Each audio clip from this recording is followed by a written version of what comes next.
ಆಕಾಶವಾಣಿ ಮಂಗಳೂರು.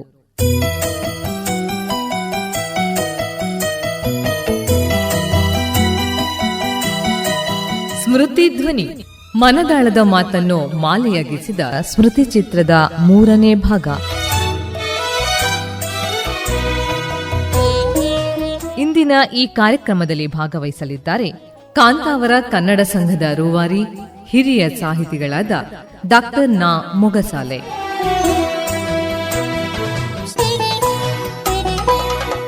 ಮಾತುಕತೆಯಲ್ಲಿ ಪಾಲ್ಗೊಳ್ಳುವವರು doctor B Janardhana Bhat.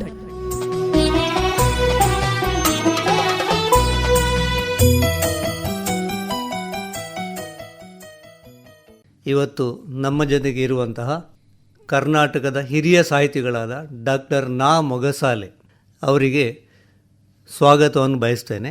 ನಮಸ್ಕಾರ doctor ನಾ ಮೊಗಸಾಲೆ ಅವರಿಗೆ. ನಮಸ್ಕಾರ ಜನಾರ್ದನ ಭಟ್ರೆ. ನೀವು ಈ ಕಾಂತಾವರದಲ್ಲಿ ಯಾವ ವ್ಯವಸ್ಥೆ ಇಲ್ಲದ ಒಂದು ಊರಿಗೆ ಬಂದು ನೀವು ಅಲ್ಲಿ ಅಧಿಕಾರವನ್ನು ಅಥವಾ ಉದ್ಯೋಗಕ್ಕೆ ನೀವು ಸೇರಿದೆ. ಹೌದು ಹೌದು. ಕಾಂತಾವರಕ್ಕೆ ಬರುವಾಗ ನಮ್ಮ ಈ ಮುಕುಂದ ಭಟ್ರಿಗೆ ನನ್ನ ಹತ್ರ ಬಡವ ಅಂತ ಹೇಳೋ ಒಂದು ಪ್ರೀತಿ ಇತ್ತು. ನಾನು ಪ್ಯಾಂಟ್ ಹಾಕಿದ್ದೇ ಇಲ್ಲ, ಪಂಚೆ. ಅಲ್ಲಲ್ಲ, ಅಲ್ಲಿ ಉಡುಪಿಯಲ್ಲಿರೋ ಎಲ್ಲರೂ ಪ್ಯಾಂಟು ಗೀಟು, ಕೆಲವರು ಕೋಟೆ ಹಾಕೊಂಡು ಬರೋರಿದ್ದರು. ನಾವು ಆಯುರ್ವೇದದವರು ಏನು ಬಿಟ್ಟಿಲ್ಲ ಅಂತ. ನಮಗೆ ಡಿಸೆಕ್ಷನ್ಗೆಲ್ಲ ಮಣಿಪಾಲಕ್ಕೆ ಹೋಗ್ಲಿಕ್ಕಿತ್ತು. ಆಗ ಮಾತ್ರ ನಾನು ಪೈಜಾಮ ಹಾಕ್ತಿದ್ದೆ. ಆಗ ಒಂದು ಪೈಜಾಮ್ ಅಂತ ಇತ್ತು. ಅದು ಯಾಕಂದರೆ ಅಲ್ಲಿ ಬಿಡುವುದಿಲ್ಲ ಒಳಗೆ. ಆ ಪೈಜಾಮ ಹಾಕಿ ಹೋಗ್ತಿದ್ದೆ ನಾನು. ಅಷ್ಟು ಬಡತನ. ಅದು ಇವರಿಗೆ ಭಾಳ ತಟ್ಟಿತ್ತು. ಗುರುರಾಜಾಚಾರ್ಯರಿಗೆ ಮತ್ತು ನಮ್ಮ ಮುಕುಂದ ಭಟ್ರಿಗೆ. ಮುಕುಂದ ಭಟ್ರು ಕಾರ್ಕಳದವರು, ಸಂಸ್ಕೃತ. ಅವರಿಗೆ ಇಬ್ಬರಿಗೆ ಬಡವ, ಇವನಿಗೆ ಏನಾದ್ರು ಮಾಡಬೇಕು ಅಂತ ಇತ್ತು. ಹಾಗಾಗಿ ನನ್ನ ಹತ್ರ ಪ್ರೀತಿ ಅವರಿಗೆ. ನಾನು ಡಿಪ್ಲೊಮಾ ಮುಗಿಸಿ ಊರಿಗೆ ಬಂದ ನಂತರ ಆ ಮುಕುಂದ ಭಟ್ರು ನನಗೆ ಆಗೆಲ್ಲ ಫೋನ್ ಇಲ್ಲಲ್ಲ, ಒಂದು ಪತ್ರ ಬರೆದ್ರು. ನೋಡುವಾಗ ಇಲ್ಲಿ ಕಾಂತಾವರ ಅಂತ ಕಾರ್ಕಳದ ಹತ್ತಿರ ಒಂದು ಕಡೆಯಲ್ಲಿ ಆಯುರ್ವೇದ ಆಸ್ಪತ್ರೆ ಓಪನ್ ಆಗ್ತದೆ, ನೀನು ಹೋಗಿ ಸೇರಿಕ, ಸಂಬಳ ಕಡಿಮೆ ಉಂಟು, ನಿನಗೆ ಅಲ್ಲೇ ಒಳ್ಳೆ ಭವಿಷ್ಯ ಉಂಟು ಅಂತ ಹೇಳಿದರು. ನಾನು ಹಾಗೆ ಹೇಳಿ ಒಂದು ಅರ್ಜಿ ಹಾಕಿದೆ. ಅವರು ಹೇಳಿದ್ರಿಂದ ಅರ್ಜಿ ಹಾಕಿದೆ. ಪುನಃ ಅವರಿಗೊಂದು ಬರೆದೆ, ಅರ್ಜಿ ಹಾಕಿದ್ದೇನೆ, ನೀವು ಅಲ್ಲಿ ನನಗೆ ಸೀಟು ಸಿಗ್ತದಿಲ್ಲ. ಅಲ್ಲಿ ಸೀಟು ಸಿಕ್ಕುವುದಕ್ಕಷ್ಟು ಇನ್ಫ್ಲುಯೆನ್ಸ್ ಮಾಡುವ ಪ್ರಭಾವ ಇಲ್ಲ. ಅಲ್ಲಿ ಅಡ್ಡೆಂತಾಯರು, ಮೋಹನ್ದಾಸ್ ಅಡ್ಡೆಂತಾಯರು ಅಂತ ನಿಟ್ಟೆ ಗೊತ್ತಿನವರು ಇದ್ದಾರೆ. ಅವರು ಅದರ ತಾಲೂಕು ಬೋರ್ಡು ಅಪಾಯಿಂಟ್ಮೆಂಟ್ ಮಾಡೋದು. ಶ್ರೀರಾಮ ಪ್ರಿಂಟಿಂಗ್ ಪ್ರೆಸ್ ಅಂತ ನಮ್ಮ ವೆಂಕಟರಮಣ ದೇವಸ್ಥಾನದ ಎದುರು ಅಲ್ಲಿ ಒಂದು ಪ್ರೆಸ್ಸಿನವರಿದ್ದಾರೆ. ಅವರು ನನ್ನ ಸ್ನೇಹಿತರು. ಅವರಿಗೆ ಹೋಗಿ ನನ್ನ ಹೆಸರು ಹೇಳು, ಅವರು ಏನಾದರೂ ಅಡ್ಡೆಂತಾಯರಿಗೆ ಪ್ರಭಾವ ಬೀರಲಿಕ್ಕೂ ಸಾಕು ಅಂತ ಹೇಳಿದರು. ಹಾಗೆ ನನಗೆ ಮತ್ತೆ ಇಂಟರ್ವ್ಯೂಗೆ ಬಂತು. ಭಾಳ ದಿನಗಳ ಮೇಲೆ ಇಂಟರ್ವ್ಯೂಗೆ ಬಂತು. ನಾನು ಮೊದಲು ಹೋಗಿ ನೋಡಿದ್ದು ಈ ಪ್ರೆಸ್ಸಿನವರು. ಅವರು ಹೇಳಿದರು, ನನಗೂ ಏನಿಲ್ಲ, ನಾವು ತಾಲೂಕು ಬೋರ್ಡಿಗೆ ಏನು ಅವರು ಹೇಳಿದ್ದನ್ನು ಪ್ರಿಂಟ್ ಮಾಡಿ ಕೊಡೋದಷ್ಟೇ ಹೊರತು ನಮಗೇನಿಲ್ಲ ಅಂತ. ಅಲ್ಲಿಂದ ಮತ್ತೆ ಇಂಟರ್ವ್ಯೂಗೆ ಹೋದೆ. ಇಂಟರ್ವ್ಯೂಗೆ ಆ ದಿನಗಳಲ್ಲಿ 29 ಜನ ಬಂದಿದ್ದರು ನೋಡಿ. ಆಗಲೂ ನಿರುದ್ಯೋಗ ಸಮಸ್ಯೆ ಎಷ್ಟಿತ್ತು ಅಂತ ನೋಡಿ. 20 LIM ಮಾಡಿದವರು ಬಂದಿದ್ದರು, ನಮಗಿಂತ ಸೀನಿಯರ್ಸ್ ಅವರು. LAMS ಮಾಡಿದವರು ಬಂದಿದ್ದರು, GCAM ಮಾಡಿದವರು ಬಂದಿದ್ದರು, ನಮಗಿಂತ ದೊಡ್ಡ ಡಿಗ್ರಿ ಅವರು. MBBS ಅವರಲ್ಲ, ಅವರೆಲ್ಲ ಅದು ಇಂಟಿಗ್ರೇಟೆಡ್ ಮೆಡಿಸಿನ್ ಆಯುರ್ವೇದಿಕ್ ಹೌದು ಅಂತ. ನಿಮ್ಮ ಆಸ್ಪತ್ರೆ, ಸರ್ಕಾರಿ ಆಸ್ಪತ್ರೆಗೆ 97 ರೂಪಾಯಿ ಸಂಬಳ ಇದ್ದದ್ದು. ನಾನು ಒಂದು ಹಳೆ ಪ್ಯಾಂಟು ಮತ್ತು ಅಂಗಿ ಹಾಕಿ ಒಬ್ಬ ಬಡಪಾಯಿಯಾಗಿ ಹೋಗಿದ್ದೆ ಅಲ್ಲಿ. ನಾನು ಕೂತೆ ನನಗೆ 29ನೇ ನನ್ನದು ನಂಬರ್. ಸಂಜೆ 6 ಗಂಟೆ ಆಯಿತು. ಇದು ನನಗೆ ಸೀಟು ಇನ್ನು ಖಂಡಿತ ಸಿಕ್ಕುವುದೂ ಇಲ್ಲ, ಮತ್ತು ನನ್ನ ಹತ್ರ ಇನ್ಫ್ಲುಯೆನ್ಸ್ ಇಲ್ಲ. ಅದರ ಮೊದಲು ಬಂದವರೆಲ್ಲ ನಾನು ಅವರದ್ದು ತಂದಿದ್ದೇನೆ, ಇವರದ್ದು ತಂದಿದ್ದೇನೆ ಅಂತ ಅವರವರೇ ಕೊಚ್ಚಿಕೊಳ್ತಿದ್ರು. ನೀನು ಎಂತ ತಂದಿದ್ದಿ ಮರೆಗಳು? ನನ್ನ ಹತ್ರ ಏನಿಲ್ಲ ಹೇಳಿದೆ. ಅಲ್ಲಿ ಒಳಗೆ ಹೋಗಿ ನನಗೆ ಇಂಟರ್ವ್ಯೂ ಮಾಡುವಾಗ ಆಳುವರಂತ ಈಗಲೂ ನೆನಪುಂಟು. ಅಡ್ಡೆಂತ ಯಾರಿದ್ದಿಲ್ಲ, ವಾಸು ಅಂತ ಬೀಡಿಯುವಾಗ ಆಳುವರಂತ ಹೇಳುವಂಥವರು ಹೈ ಪವರ್ಫುಲ್ ಆಫೀಸರ್ ಆಗಿದ್ದರು. ವಾಸು BDO ಆಗಿದ್ದರು. ಅವರು ನನ್ನನ್ನೆಲ್ಲ ನೋಡಿದರು, ನನ್ನ ಡಿಗ್ರಿ ಎಲ್ಲ ನೋಡಿದರು, ಮಾರ್ಕೆಲ್ಲ ಒಳ್ಳೆಯದುಂಟು, ನೀವು ಯಾಕೆ ಕಾಂತಾವರಕ್ಕೆ ಬರೋದು ಕೇಳಿದರು. ನನಗೆ ಶಾಪೆಲ್ಲ ಇಡಲಿಕ್ಕೆ ಸಾಧ್ಯ ಇಲ್ಲ. ನಿಮ್ಮ ಪೈಕಿಯಲ್ಲಿ ಯಾರು ಡಾಕ್ಟ್ರ್ ಇದ್ದಾರಾ? ನಿಮ್ಮ ಅಜ್ಜ ಅಪ್ಪ ಇವರು? ನಮ್ಮಲ್ಲಿ ಯಾರೂ ಇಲ್ಲ. ಮತ್ತು ಏನು ಮಾಡ್ತೀರಿ? ನಾನು ಇನ್ನು ಅಡಿಕೆ ತೋಟಕ್ಕೆ ಮಣ್ಣು ಹೊರಬೇಕು, ಸಣ್ಣ ತೋಟ ಇರೋದು, ಮತ್ತು ಏನು ಗತಿ ಇಲ್ಲ, ಮತ್ತು ಕಾಂತಾವರಕ್ಕೆ ಹಾಕೋದು, ನನಗೆ ಗತಿಯೇ ಇಲ್ಲ, ಆಗ ಇಲ್ಲಿ ಬರ್ತೇನೆ ಅಂತ. ಆಗ ಎಷ್ಟು ಒಳ್ಳೆಯವರಿದ್ದರು ಅಂದರೆ, ಈಗಲೂ ಇದ್ದಾರೆ ಅಂಥವರು. ಅವರು ಇಂಗ್ಲೀಷಿನಲ್ಲಿ ಮಾತಾಡ್ಕೊಟ್ರು. ಇವ ಆಗ್ಬೋದು ನಮಗೆ, ಯಾಕಂದರೆ ಇವನಿಗೆ ಬೇರೆ ಇದೆ. ಹೌದು ಅಂತ ಹೇಳಿದರು. ನೀನು ಹೋಗು, ನೋಡ್ತೇವೆ ನಾವು ಹೇಳಿದರು. ನಾನು ಬಂದೆ. ಅಲ್ಲೊಂದು ಭಟ್ರದ್ದು, ನಾರಾಯಣ ಭಟ್ರ ಹೋಟ್ಲಿತ್ತು. ಆಗ ರೂಮುಗಳೇ ಇಲ್ಲ. ಎಷ್ಟು ಪರಿಸ್ಥಿತಿ, ಉಳಿಬೇಕು. ಅವರು ಒಂದು 2 ರೂಪಾಯಿಗೆ ಒಂದು ರೂಮು ಕೊಟ್ಟರು. ಆ ರೂಮ್ ನುಸಿಯಲ್ಲಿ ಕೂತ್ಕೊಳ್ಳಿಕ್ಕೆ ಸಾಧ್ಯ ಇಲ್ಲ. ಬೆಳಗಿನವರೆಗೆ ಕಾತು ಕೋಳಿಯವ್ರಿಗೆ ಹೋಗಿ ನಾನು ಇದು ಖಂಡಿತ ಬರುವುದಿಲ್ಲ ಅಂತ ಹೋದೆ. 2 ತಿಂಗಳು ಬಿಟ್ಟು ರಿಪ್ಲೈ ಕಾರ್ಡ್ ಅಂತ ಬರ್ತಿತ್ತು, ಈಗಲೂ ಉಂಟ ಏನೋ ಗೊತ್ತಿಲ್ಲ. ರಿಪ್ಲೈ ಕಾರ್ಡಿಟ್ಟು BDO ಅಂತ ಹೇಳಿ ಎಕ್ಸಿಕ್ಯೂಟಿವ್ ಆಫೀಸರ್ ತಾಲೂಕು ಬೋರ್ಡ್ ಅಂತ ಒಂದು ಪತ್ರ ಬರೆದೆ. ಆ ಪತ್ರದಲ್ಲಿ ಅವರು ನನಗೆ ಕೂಳೆ ಹೊರಡರು, you have been selected as RMP of Kantavara, join such and date ಅಂತೇಳಿ ಎಂಥದೋ ಒಂದು ಉಂಟದು. ಅದು ಟೈಪ್ ಮಾಡಿ ಆ ನಂತರ ಟೈಪಿಂದ ಬಂತು, ಕಾರ್ಡ್ನಲ್ಲಿ ಬರೆದ್ರು, ಬೆನ್ನಿಗೆ ಟೈಪ್ನಲ್ಲಿ ಬಂತು. ನಾನು ಹೋದೆ ಅವ್ರ ಹತ್ರ. ಹೋದ ಕೂಡಲೇ ಅವರು ಕೇಳಿದ್ದು, ನಿಮ್ಮನ್ನು ಸೆಲೆಕ್ಟ್ ಮಾಡಿದ್ದೇವೆ ನಾವು, ನಿಮಗೆ ತುಳು ಬರ್ತದ ಇಲ್ವಾ? ಇವಾಗ ತುಳು ಬರ್ಪೋಣ ಇಲ್ವಾ? ಯಾಕೆ ಸರ್ ಹೆಂಗೆ ತುಳು ಬರ್ಪುಂಡುಗಳು ಹತ್ತು ಇರು ಕಾಸರಗೋಡದಾರು ತುಳು ಬರ್ಪೂಜಿ ಬಂಡ್ಪೇರು ಕಾಂತಾವರದ ಪ್ರೆಸಿಡೆಂಟ್ ಬಂಡೇರಿ ಅಂಕಲ್ ಯಾರು ಓಡ್ಚಿ ಅಂದು ಐಕಾತ್ರ ಆಂಡ ಎಂಕುಲು ಈರೇ ಎಡ್ಡ ಜನ ಅಂದು ಮಾಡ್ತದ ಅಂದ. ಮತ್ತು ಅವ್ರಿಗೆ ಎಷ್ಟು ಪ್ರೀತಿ ತೋರಿದಂದ್ರೆ ವಾಸು ಅಂದರೆ ಭಾಳ ಒಳ್ಳೆ BDO. ಅವ್ರ ಜೀಪಿನಲ್ಲೇ ಕರ್ಕೊಂಡು ಹೋದ್ರು ನಾನು. ಕರ್ಕೊಂಡು ಬಂದು ಕಾಂತಾವರ ಎಲ್ಲಿ ಅಂತ ತೋರಿಸಿ, ಆ ದಿವಸ ನೀವು ಇಲ್ಲೇ ಉಳ್ಕೊಳ್ಳಿ, ನಾಳೆ ಮನೆಗೆ ಹೋಗಿ ನೀವು 1ನೇ ತಾರೀಕಿಗೆ ಬನ್ನಿ ಅಂತ ಹೇಳಿದರು. ಇದು ಒಂದು 4 ದಿನದ ಮೊದಲು. ನಾನು ಆಗ ನನಗೆ ಅಲ್ಲಿ ಕೆಲವು ವೆಂಕಟದಾಸರು, ಈಶ್ವರ ಭಟ್ರು ಅಂತ ಅಲ್ಲಿಯ ಮಾಸ್ಟ್ರುಗಳು ಎಲ್ಲ ಸಿಕ್ಕಿದ್ರು. ಅವರೆಲ್ಲ ಸಿಕ್ಕಿ ಖುಷಿ, ನಮ್ಮವರಿಗೆ ಒಂದು ಡಾಕ್ಟ್ರು ಬಂದರು ಅಂತ ಹೇಳಿ ನೋಡ್ತೇನೆ ಮಾರ್ರೆ. ಒಂದು ಸಣ್ಣ ಹೋಟ್ಲಿತ್ತು ಕಾರಂತರದ್ದು ಅಂತ. ಈಗ ಅಂಥ ಹೋಟ್ಲು ಇಲ್ಲ ಕಾಂತಾರ. ಆ ಕಾಲದಲ್ಲಿ ಅದು ಇವತ್ತು ಕಾಲದಲ್ಲಿ ದೊಡ್ಡ ಹೋಟ್ಲದು, ಆ ಕಾಲದಲ್ಲಿ ಬರೀ ಸಣ್ಣ ಹೋಟ್ಲು. ಅಲ್ಲಿಗೆ ಹೋಗಿ ಎಲ್ಲರಿಗೂ ಬಹಳ ಖುಷಿ. ಒಂದು ಡಾಕ್ಟ್ರು ಬಂದರು ನಮ್ಮವರಿಗೆ. ಆದರೆ ಗತಿ ಎಂಥದ್ದು ಇವನು, ಊಟ ಇಲ್ಲಿ, ಕಾಫಿ ತಿಂಡಿಯಲ್ಲಿ. ಹಾಗಾಗಿ ಒಬ್ಬೊಬ್ಬರು ಒಂದೊಂದು ಕಡೆ, ನೀವು ಅಲ್ಲಿಗೆ ಹೋಗ್ಬೋದು, ಇಲ್ಲಿಗೆ ಹೋಗ್ಬೋದು, ಎಲ್ಲ ವ್ಯವಸ್ಥೆ ಮಾಡ್ತೇನೆ. ಯಾರ ಹತ್ರ ಕೇಳಿದ್ರು ನಮ್ಮ ಮನೆಗೆ ಬೇಡ, ನಮ್ಮ ಮನೆಗೆ ಬೇಡ, ಯುವಕ. ಮತ್ತು ಇನ್ನು ಈ ಡಾಕ್ಟ್ರು ಅಂತ ಒಂದು ಗ್ರೇಡ್ ಉಂಟು. ಹಾಗಾಗಿ ಏನು ಮಾಡ್ತಾರೆ ಅಂತ ಇತ್ತು. ಹಾಗಾಗಿ ಕಡೆಗೆ ಕಾರಂತರು ನನಗೆ ಕೊನೆಯವರೆಗೂ ಬೆಂಬಲಕ್ಕೆ ನಿಂತು ಊಟ ಹಾಕಿದರು. ಊಟ ಹಾಕಿ ನಾನು ಅವರ 1-1.5 ವರ್ಷ ಅವರ ಮನೆಯಲ್ಲಿ ಊಟ, ಕಾಫಿ, ಮಾಳಿಗೆ ಇಲ್ಲೊಂದು ರೂಮ್ ಮಾಡಿಕೊಟ್ರು. ಒಂದು ನನ್ನ ಖಾಸಗಿ ಕ್ಲಿನಿಕ್, ಮಧ್ಯಾಹ್ನ ನಂತರದ್ದು ಖಾಸಗಿ ಪ್ರಾಕ್ಟೀಸ್ ಮಾಡ್ಬೋದಿತ್ತು, ಅಲ್ಲಿಯೂ ಆಯಿತು. ಬೆಳಗ್ಗೆ ಆಸ್ಪತ್ರೆಗೆ ಹೋಗ್ತಿದ್ದೆ. ಹೀಗೆ ಕಾಂತಾವರದಲ್ಲಿ ನಾನು ತೆರೆದುಕೊಂಡೆ. ನೀವು ಮತ್ತೊಂದು ಘಟನೆ ನನಗೆ ಹಿಂದೆ ಹೇಳಿದ ನೆನಪಿದೆ. ಅಲ್ಲಿ ಮೆಡಿಸಿನ್ ಕೂಡ ಇರಲಿಲ್ಲ ಅಂತ, ನೀವು ಅದಕ್ಕೆ ಕೆಲವು ಕಂಪೌಂಡ್ಗಳನ್ನೆಲ್ಲ, ಅದು ಏನಾಯಿತು ಅಂದರೆ ಅದು ಎಷ್ಟು ಆ ಒಂದು ಹಳ್ಳಿಯ ವ್ಯವಸ್ಥೆ ನೋಡಿ. ನಮಗೆ ಅಪಾಯಿಂಟ್ಮೆಂಟ್ ಕೊಟ್ಟಿದ್ದಾರೆ, ಅಷ್ಟು ಮದ್ದೇ ಕೊಡಲಿಲ್ಲ. ಅಲ್ಲಿ ಪಾಂಡರಾಜ ಬಳ್ಳಾಳರು ಅಂತ ಅರಸರಾಗಿದ್ದವರು, ಪ್ರೆಸಿಡೆಂಟ್ ಅಲ್ಲ ಅವರು. ಆಗಿಂದ ಹೇಗೆಂದರೆ ಅವರು ಯಾರು ಈ ಬಳ್ಳಾಲ್ ಫ್ಯಾಮಿಲಿಯವರು ಪಂಚಾಯತ್ ಪ್ರೆಸಿಡೆಂಟ್ರಾಗಲಿಕ್ಕಿಲ್ಲ, ಈ ಕುಳ್ಳು ಅಂತ ಒಬ್ಬನನ್ನು ಕೂತ್ಕೊಳಿಸೋದು. ಆನಂತರ ಇವರೇ ಆಡಳಿತ ಮಾಡಿಸೋದು. ನಮ್ಮ ಆಯ್ತಲ್ಲ, ಇವರ ಅಧಿಕಾರ ಎದುರಿಲ್ಲ. ಮತ್ತು ದೇವರಾಜ ಅಧಿಕಾರಿ ಅಂತ ಇದ್ರು ನಾನಿದ್ದಾಗ. ಅವ್ರು ಬಂದರು, ಇವರು ಹೇಳಿದಾಗ ಆಡಳಿತ ಮಾಡೋದು. ಇದು ಸಾಮಾನ್ಯ 10-15 ವರ್ಷ ಇತ್ತು. ನಮ್ಮ ಕಾದಂಬರಿಗಳೆಲ್ಲ ಅಂಥ ಚಿತ್ರನ ತಂದಿದೆ. ಯಾಕಂದರೆ ಅವರು ಎದುರಿಗೆ ಬೀಳುವುದಿಲ್ಲ ಅವರು, ಆದರೆ ಚೆನ್ನಾಗಿ ಮಾಡ್ತಿದ್ದರು, ಒಳ್ಳೆಯವರೇ. ಅವರು ಈ ನಮ್ಮ ಪಂಚಾಯತ್ ಪ್ರೆಸಿಡೆಂಟರ ಹತ್ರ, ದೇವರಾಜ ನಿಮ್ಮ ಹತ್ರ ಮದ್ದು ಉಂಟು? ಮದ್ದು ಇಲ್ಲ ಸರ್. ಹಾಗಾದ್ರೆ ಪಾಂಡರಾಜರ ಮಗ MS ಮಾಡಿ ವೆನ್ಲಾಕಿನಲ್ಲಿ ಸರ್ವಿಸ್ ಮಾಡ್ತಿದ್ರು. ಮಗನಿಗೆ ಹೇಳಿದರು, ಕಾಂತಾವರಾಗ ಆಸ್ಪತ್ರೆ ಆಗಿದೆ ಅಂತ ಮಾರೆ, ಅಲ್ಲಿ ಮದ್ದೇ ಇಲ್ಲ ಅಂತೆ. ಇವರು ಹಾಗಾದ್ರೆ DMOವನ್ನು ಕರ್ಕೊಂಡು ಬರ್ತೆ ಅಂತ, ಡಿಸ್ಟ್ರಿಕ್ಟ್ ಮೆಡಿಕಲ್ ಆಫೀಸರ್.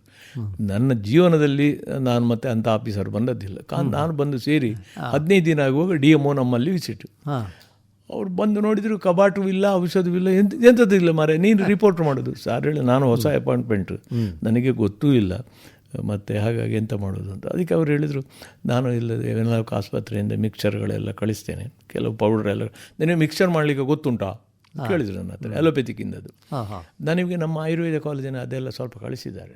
ಭಾಗವತ್ ಅಂತ ಒಬ್ಬರು ಡಾಕ್ಟ್ರ್ ಇದ್ದರು, ಒಳ್ಳೆ ಇದು. ಅವರು ಎಷ್ಟು ಒಳ್ಳೆಯವರು ಅಂದರೆ, ನಮ್ಮ ಸಿಲೆಬಸ್ ಬಿಟ್ಟು out of syllabus modern medicine ಎಲ್ಲ ಕಲಿಸಿದರು.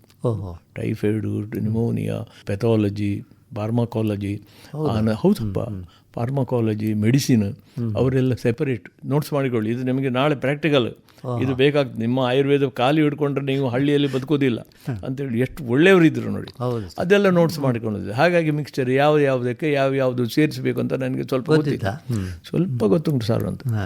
ಅದೆಲ್ಲ ಗೊತ್ತಿಲ್ಲದ್ರೆ ಕೇಳಿ, ನೀವು ಇಲ್ಲಿ ಸರ್ಕಾರಿ ಆಸ್ಪತ್ರೆಗೆ ಹೋಗಿ ಕೇಳಿ, ಇಲ್ಲದ್ರೆ ನಿಮ್ಮ ಹಾಗಿರುವ ಆಸ್ಪತ್ರೆಯಲ್ಲಿ ಎಲ್ಲ ಇರ್ತದೆ. ಒಳ್ಳೆ DMO ಸಹ ಒಳ್ಳೆಯದು, ಯಾಕಂದರೆ ಇವರ ಇದರಲ್ಲಿ ಬಂದದಲ್ಲ. ಹೇಳಿದರು, ಅವರು ಹೋಗಿ ಒಂದು 2 ಬಾಕ್ಸ್ ಔಷಧಗಳನ್ನು ಕಳಿಸಿದರು, ಪೌಡರು, ಗೀಡರು, ಟಿಂಚರ್ ಅಂತ. ಅದು ಮೊದಲೆಲ್ಲ ಮತ್ತು ಅದುವೇ ಮುಂದುವರಿಯಿತು. ಆಸ್ಪತ್ರೆಯಲ್ಲಿ ಸಹ ಆಯುರ್ವೇದವೂ ಬಂತು. ಮತ್ತು ನನ್ನ ಪ್ರೈವೇಟ್ ಪ್ರಾಕ್ಟೀಷನಲ್ಲೂ ಈ ಕೆಂಪು ಮಿಕ್ಸ್ಚರ್ ಬೇಕಲ್ಲ ಜನರಿಗೆ. ಕೆಂಪು ಮದ್ದು ನೀವು ಕೊಡದಿದ್ದರೆ ಅದು ಮದ್ದಲ್ಲ ಅಂತಲೇ ಇತ್ತು. ನಿಮ್ಮ ಆಯುರ್ವೇದ ದಶಮೂಲಾರಿಷ್ಟ ಆಯುರ್ವೇದದೆಲ್ಲ ನಿಮ್ಮ ಸ್ವಲ್ಪ ಡಾರ್ಕ್ ಕಲರಿಂದು ಅಥವಾ ಕೊಟ್ಟರೆ ಅದು ಮದ್ದೇ ಅಲ್ಲ ಅಂತ. ಅವರಿಗೆ ಕೆಂಪು ಬೇಕು. ಕೆಂಪು ಇದನ್ನು ಟಿಂಚರ್ ಕಾರ್ಡಮಮ್ ಅಂತ, ಅದನ್ನು ಒಂದು ಚೂರು ಹಾಕಿದರೆ ಆಯ್ತು, ಕೆಂಪಾಗ್ತದೆ. ಮತ್ತು ಬೇರೆ ಎಲ್ಲ ಕೆಲವು ಪೆರಿಟ್ರಾಫ್, ಅಮೋನಿಯಂ, ಎಮನೋರಿಕಸ್ ಅಂತ ಈಗೆಲ್ಲ ಮರ್ತು ಹೋಗಿದೆ ಅದು, ಈಗೆಲ್ಲ ಇಲ್ಲ ಅದು.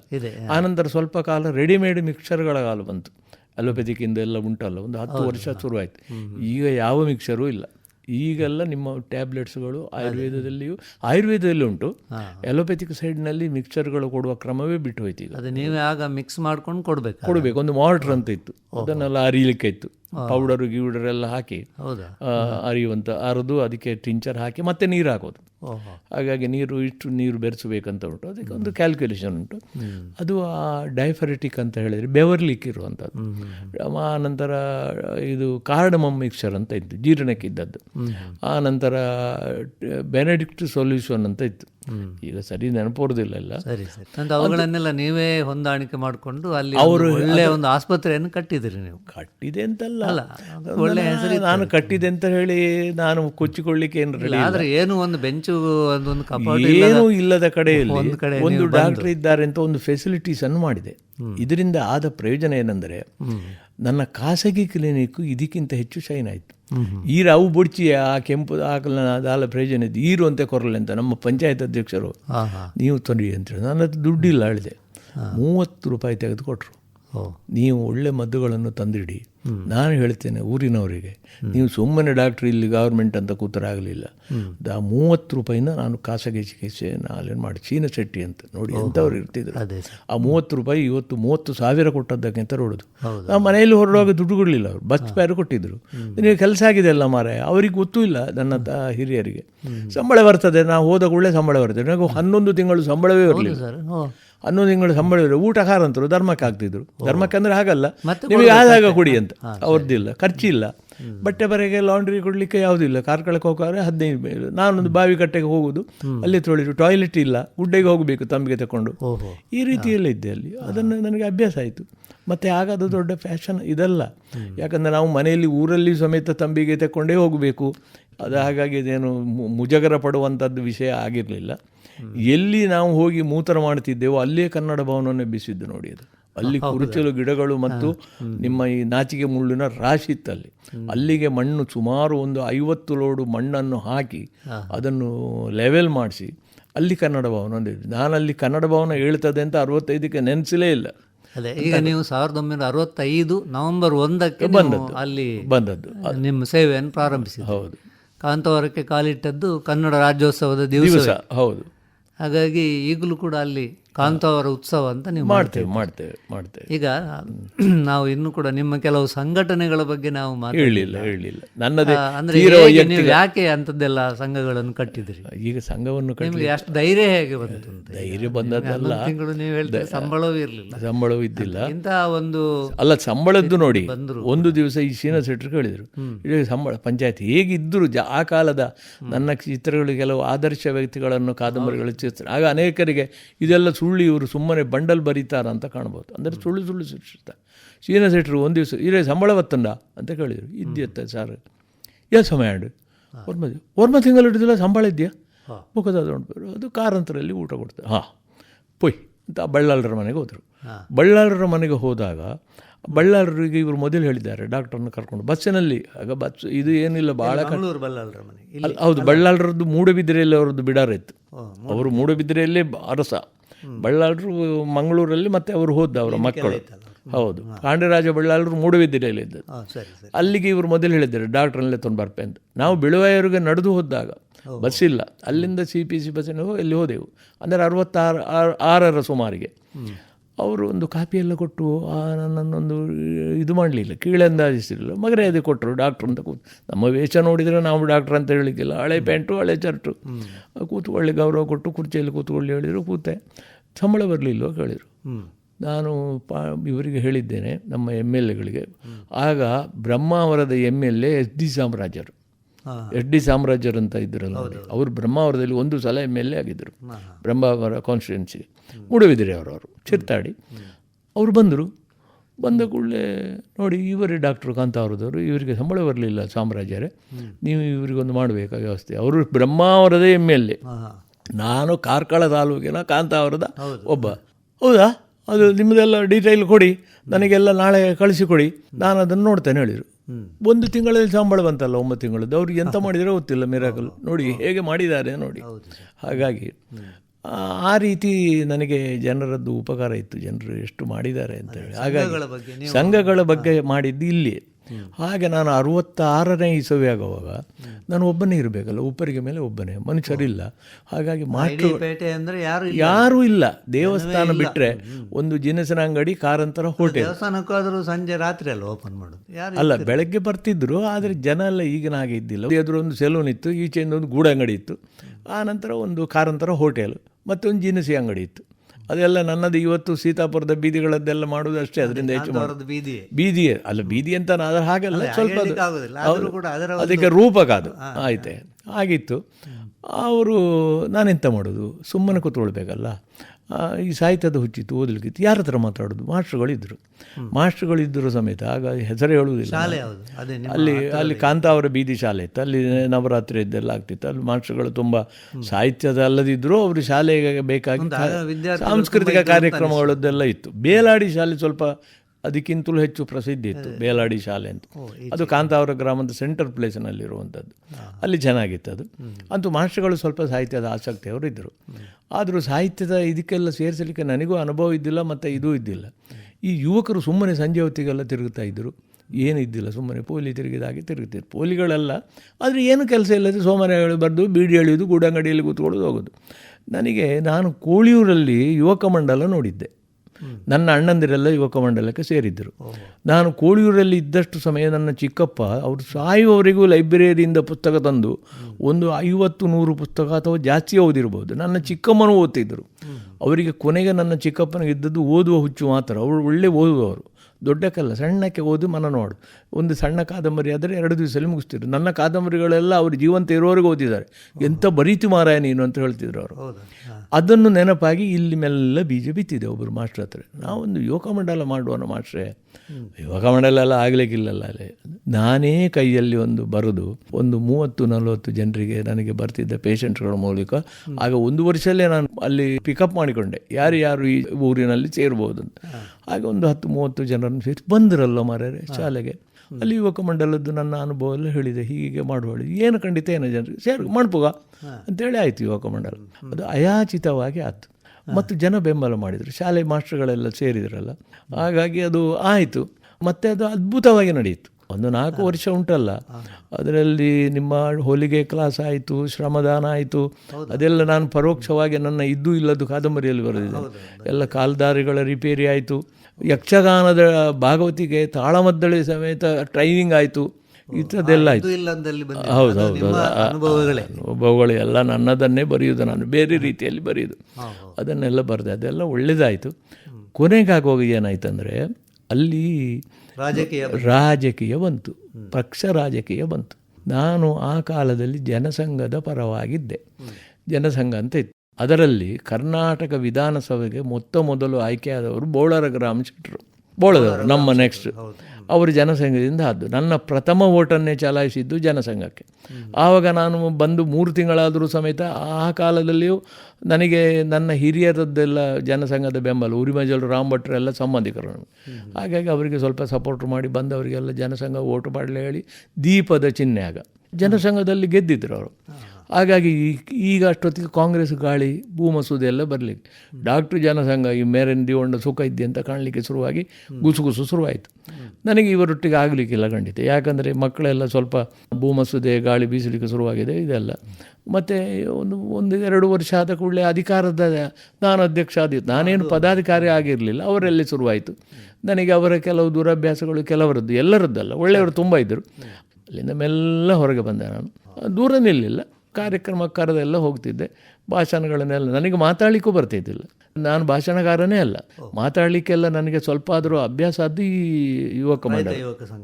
ಇಲ್ಲದ್ರೆ ಎಲ್ಲಿ ಬರ್ತದೆ ನಮಗೆ? ಎಲ್ಲಿ ಮಾಸ್ಟ್ರುಗಳಿಗಾದರೆ ನೀವೆಲ್ಲ ಹುಟ್ಟಿನಿಂದಲೇ ಮಾಸ್ಟ್ರುಗಳು ಅಂತ ನಿಮಗೆ ಒಳ್ಳೆ ಮಾತಾಡಲಿಕ್ಕೆ ಪಾಠ ಮಾಡಿ ಆದರೂ ಗೊತ್ತಿರ್ತದೆ. ನಮಗೆ ಎಲ್ಲಿ ಇರ್ತದೆ? ಪೇಷಂಟ್ಗಳ ಹತ್ರ ಹೇಗಿದ್ದಿ, ಏನು ತೆಂತಿ, ಏನು ಮಾಡ್ತಿ ಅಂತ ಹೇಳೋದು ಬಿಟ್ಟರೆ ಬೇರೆ ಏನೂ ಇರುವುದಿಲ್ಲ ನೋಡಿ. ಹಾಗಾಗಿ ಭಾಳ ಅದ್ಭುತ ಇಲ್ಲಪ್ಪ ಮಾತುಗಾರನೇ, ನಮಗೆ ನಾಚಿಕೆ ಆಗ್ತದೆ. ಅಲ್ಲಿಂದ ನೀವು ಕನ್ನಡ ಸಂಘಕ್ಕೆ ಅಲ್ಲಿಂದ ಏನಾಯಿತು ಅಂದರೆ 10 ವರ್ಷ ಆಗುವಾಗ 10 ವರ್ಷವರೆಗೆ ತನ್ನಿಂದ ತಾನೇ ಕುಸಿಯಿತದು, ನಿತ್ಯ ಹೋಯ್ತದು. ಅದರಲ್ಲಿ ಸ್ವಲ್ಪ ದುಡ್ಡಿತ್ತು, ಲಕ್ಷಗಟ್ಟಲೆ ಅಲ್ಲ, ಆ ಕಾಲದಲ್ಲಿ ಒಂದು 10-20 ಸಾವಿರ ರೂಪಾಯಿ ಸಂಗ್ರಹ ಮಾಡಿ ನಾನು ಮಾಡಿದ್ದಲ್ಲ, ಒಟ್ಟು ನಾವು ಮಾಡಿದ್ದಿತ್ತು.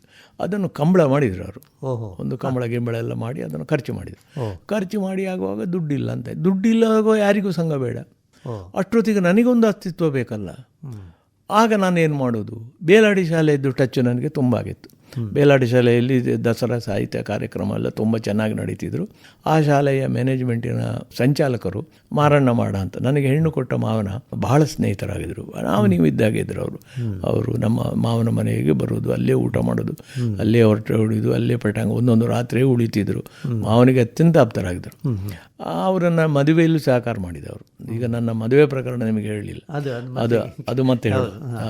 ಹಾಗಾಗಿ ಅವರು ಡಾಕ್ಟ್ರು ನಮ್ಮ ಶಾಲೆಗೆ ಬಂದು ಏನಾದರೂ ಮಾಡಿದರೆ ಒಳ್ಳೆಯದು ಅಂತ ಹೇಳೋ ಭಾವನೆ ಅವರ ಹತ್ರ ಇತ್ತು. ಹಾಗಾಗಿ ಆ ಶಾಲೆಯ ವಿಠಲ್ ಶೆಟ್ಟರು, ನಾನು ಒಂದೇ ಊರಿನವರು.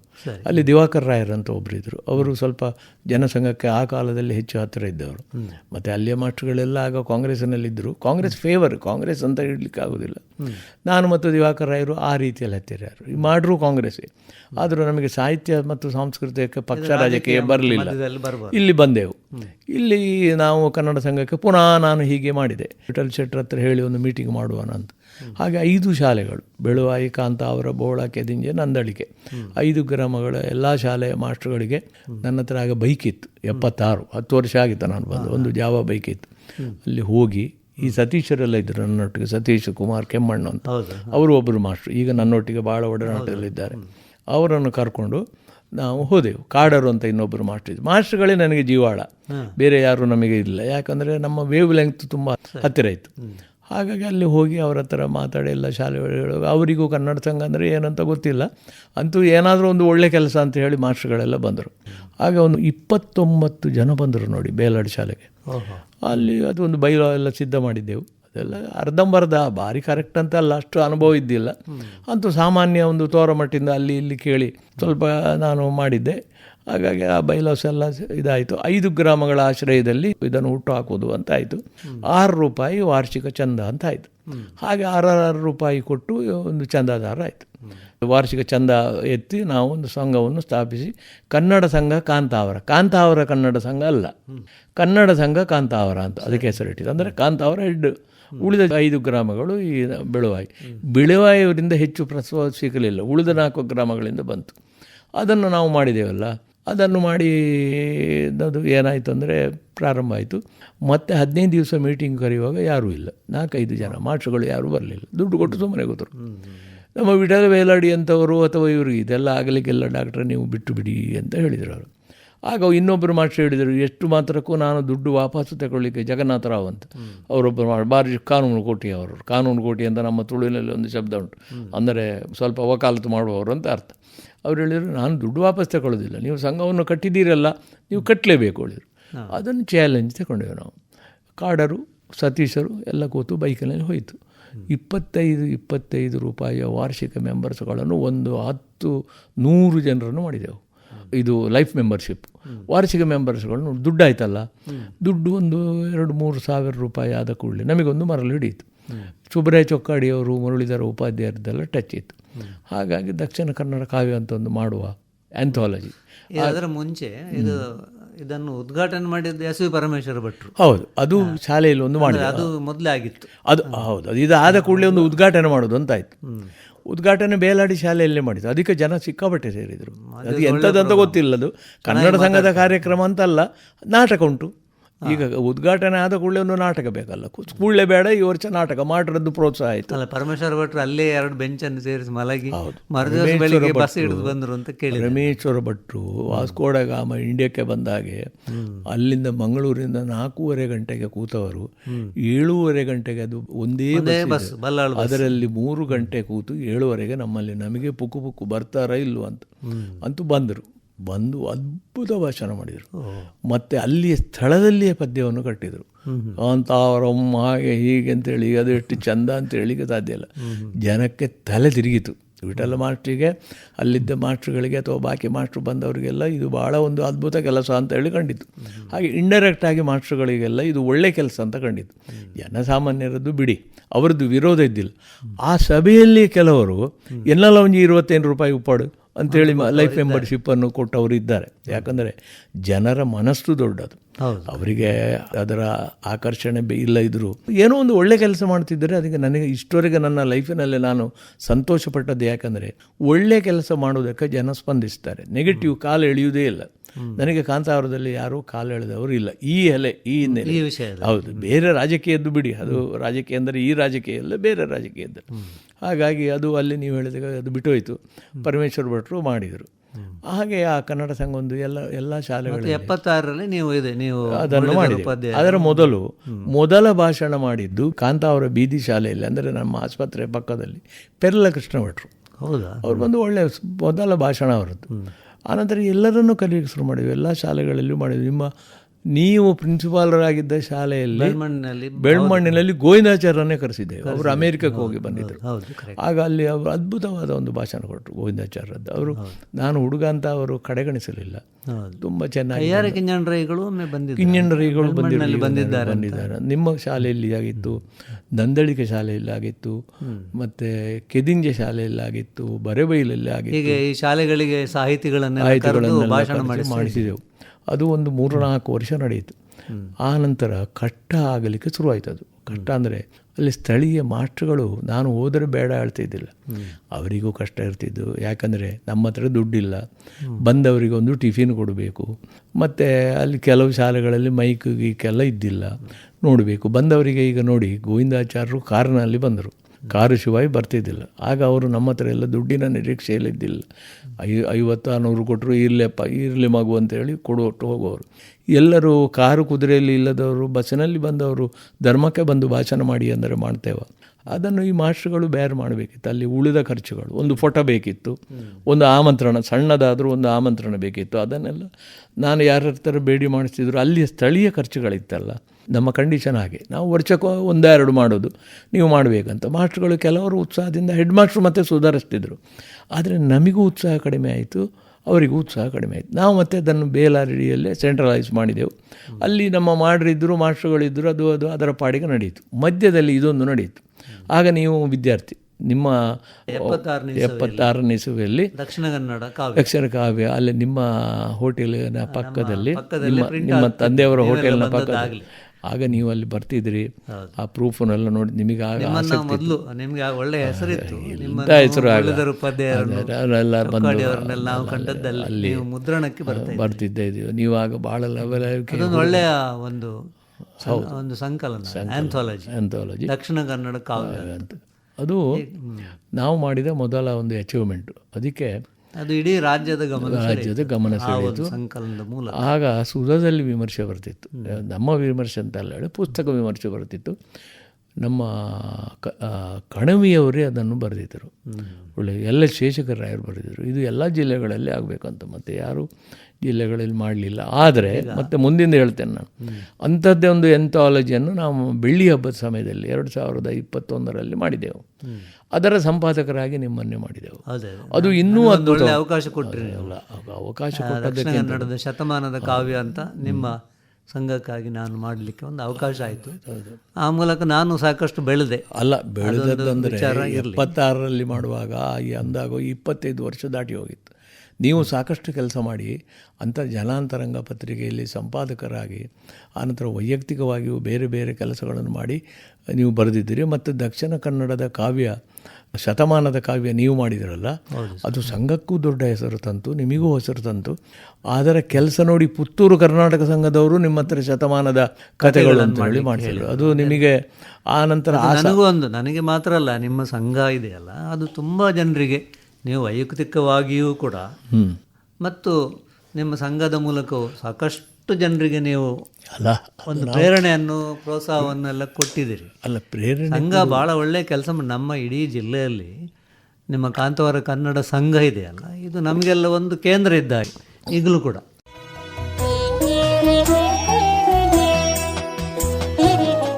ಪ್ರಿಯ ಕೇಳುಗರೆ, ಸ್ಮೃತಿ ಧ್ವನಿ ಕಾರ್ಯಕ್ರಮದಲ್ಲಿ ಡಾಕ್ಟರ್ ನಾ ಮೊಗಸಾಲೆಯವರ ಮಾತುಕತೆ ಬರುವ ಶುಕ್ರವಾರ ಮುಂದುವರಿಯಲಿದೆ.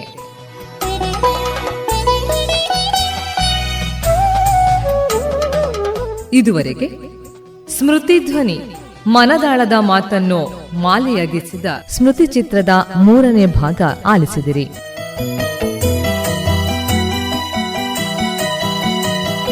ಇಂದಿನ ಈ ಕಾರ್ಯಕ್ರಮದಲ್ಲಿ ಭಾಗವಹಿಸಿದವರು ಕಾಂತಾವರ ಕನ್ನಡ ಸಂಘದ ರೂವಾರಿ, ಹಿರಿಯ ಸಾಹಿತಿಗಳಾದ ಡಾಕ್ಟರ್ ನಾ ಮೊಗಸಾಲೆ. ಮಾತುಕತೆಯಲ್ಲಿ ಪಾಲ್ಗೊಂಡವರು ಡಾಕ್ಟರ್ ಬಿ ಜನಾರ್ದನ ಭಟ್.